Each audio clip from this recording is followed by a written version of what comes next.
നിങ്ങളുടെ subscribe button ഇപ്പോഴും red കളറായിട്ടാണ് ഇരിക്കണേ വെച്ചാൽ സബ്സ്ക്രൈബ് ആയിട്ടില്ല എന്നാണ് അർത്ഥം.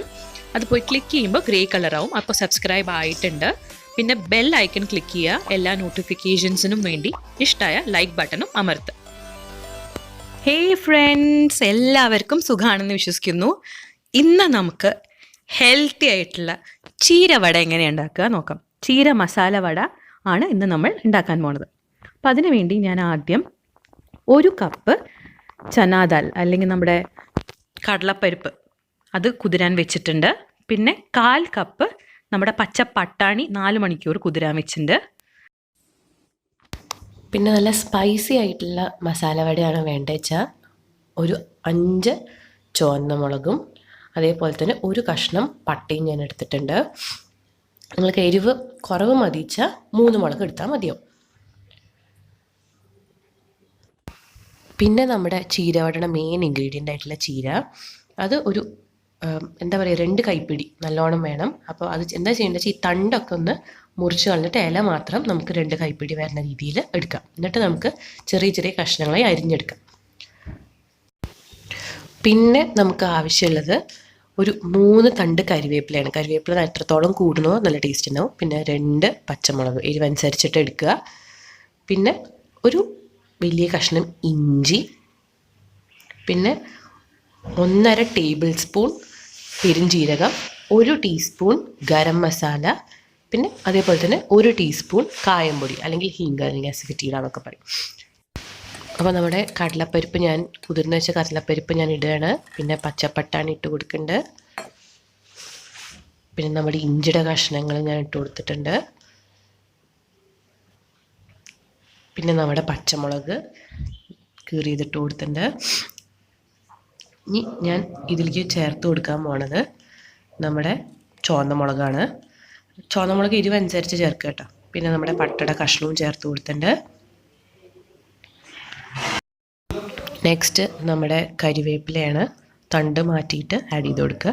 പിന്നെ നമ്മുടെ പെരുംജീരകത്തിൻ്റെ അരഭാഗം നമ്മൾ ഇതിലേക്ക് ചേർത്ത് കൊടുക്കുക. കുറച്ച് മാറ്റി വയ്ക്കുക, നമുക്കിത് അരച്ച് കഴിഞ്ഞിട്ട് മിക്സ് ചെയ്യാൻ വേണ്ടിയിട്ട്. പിന്നെ നമ്മുടെ garam masala 1 table spoon add ചെയ്ത് കൊടുക്കുക. നല്ലൊരു ടേസ്റ്റ് വരും കേട്ടോ.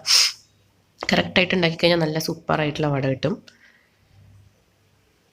പിന്നെ 1 ടീസ്പൂണിൻ്റെ അടുത്ത് കായംപൊടിയും കൂടെ ചേർത്ത് കൊടുക്കുക. എന്നിട്ട് നമുക്ക് നന്നായിട്ടൊന്ന് അരച്ചെടുക്കുക. എന്നിട്ട് ഈ പരുവത്തിലാക്കിയിട്ട് നമുക്ക് അരച്ചെടുക്കണം. അപ്പോൾ ഞാൻ നമ്മുടെ കടലപ്പരിപ്പ് നേരത്തെ പോലെ തന്നെ ഞാൻ കുറച്ച് മാറ്റി വെച്ചിട്ടുണ്ട്. നമ്മുടെ നേരത്തെ പഴയ ഇൻഗ്രീഡിയൻറ്റ് നമ്മൾ പരിപ്പ് വട ഉണ്ടാക്കിയിട്ടുണ്ടായിരുന്നില്ലേ, അതേപോലെ തന്നെ ഞാൻ കടലപ്പരിപ്പ് കുറച്ച് മാറ്റി വെച്ചിട്ടുണ്ട്. ഞാൻ ഉപ്പും പെരുംജീരകവും ഞാൻ ആഡ് ചെയ്ത് കൊടുത്തിട്ടുണ്ട്. പിന്നെ നമ്മൾ ബാക്കി വെച്ചിട്ടുള്ള കടലപ്പരിപ്പും കൂടെ ചേർത്തിട്ടുണ്ട്. 1 ടേബിൾ സ്പൂൺ അരിപ്പൊടിയും അതേപോലെ തന്നെ ബാക്കി ചീരയും കൂടെ ചേർത്ത് കൊടുക്കുക. എന്നിട്ട് നന്നായിട്ടൊന്ന് മിക്സ് ചെയ്തെടുക്കുക. ഇനി ഞാൻ 1 ടേബിൾ സ്പൂൺ കടലമാവും കൂടെ ചേർത്ത് കൊടുത്തിട്ടുണ്ട്. കാരണം ഞാൻ അരച്ചെടുത്തപ്പോൾ കുറച്ച് വെള്ളം പോലെ അതുകൊണ്ടാണ്. ഇനി ഞാൻ വറുത്തെടുക്കാൻ പോവുകയാണ്. ചീര മുറിക്കുമ്പോൾ ശ്രദ്ധിക്കേണ്ടത് എന്താ വെച്ചാൽ ചീര നല്ല നൈസായിട്ട് അരിയണതാണ് നല്ലത്. കാരണം അതല്ലെങ്കിൽ നമ്മുടെ വട ഉരുട്ടിയെടുക്കാൻ ബുദ്ധിമുട്ടുണ്ടാകും. അപ്പോൾ ചീര നല്ല നൈസായിട്ട് വേണം നമ്മുടെ മിക്സ്ചറിലേക്ക് ആഡ് ചെയ്ത് കൊടുക്കാൻ. ആവശ്യത്തിന് എണ്ണ ഒഴിച്ച് കൊടുത്തിട്ടുണ്ട്.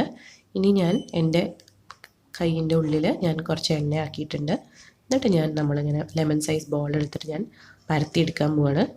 നമ്മുടെ പരിപ്പ് വടയുടെ വീഡിയോയിൽ പോലെ തന്നെ നടുവിൽ കുറച്ച് കട്ടിയായിട്ടും അറ്റത്ത് കുറച്ച് നല്ല ലൈറ്റായിട്ടും, പറഞ്ഞാൽ നമുക്ക് നല്ല തിന്നായിട്ട് വരണം അറ്റം.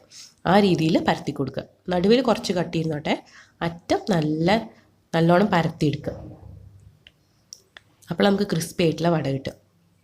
അപ്പോൾ അറ്റം നന്നായിട്ട് അമർത്തി നമുക്ക് വറുത്തെടുക്കാം.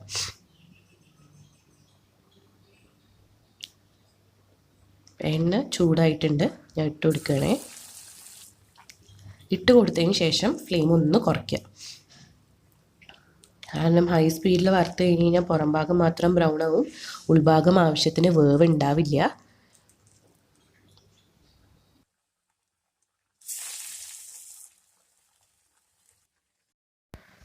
ഒന്നൊരു ഗോൾഡനിഷ് ബ്രൗൺ കളർ ആയിക്കഴിഞ്ഞാൽ എടുത്ത് മാറ്റുക. അതല്ലെങ്കിൽ ഭയങ്കര ഡാർക്കാവും നമ്മുടെ ചീരവട. എന്നിട്ട് നമുക്ക് ചൂടോടെ ചായയുടെ കൂടെയോ കാപ്പിയുടെ കൂടെയോ കഴിക്കാം. അപ്പോൾ എല്ലാവരും ഈ റെസിപ്പി ട്രൈ ചെയ്ത് നോക്കുക. നല്ല ടേസ്റ്റി ആയിട്ടുള്ള വടയാണ്. എരിവ് വേണമെങ്കിൽ നിങ്ങളുടെ ഇഷ്ടത്തിനനുസരിച്ച് കുറയ്ക്കുക. എനിക്കിത് കുറച്ച് സ്പൈസി ആയിട്ട് കഴിക്കാനാണ് ഇഷ്ടം.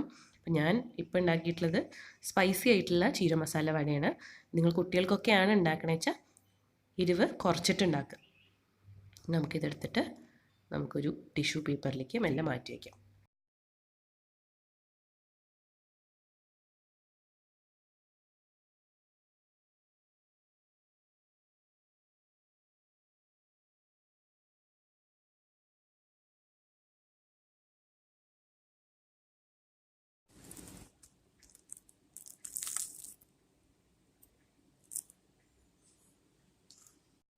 ഞാൻ ഈ ചീര മസാല വട ആദ്യമായിട്ട് കഴിക്കണത് എൻ്റെ എൻട്രൻസ് കോച്ചിങ് ക്ലാസ്സിൻ്റെ അടുത്തുണ്ടായിരുന്ന ഒരു തട്ടുകടയിൽ നിന്നാണ് കേട്ടോ.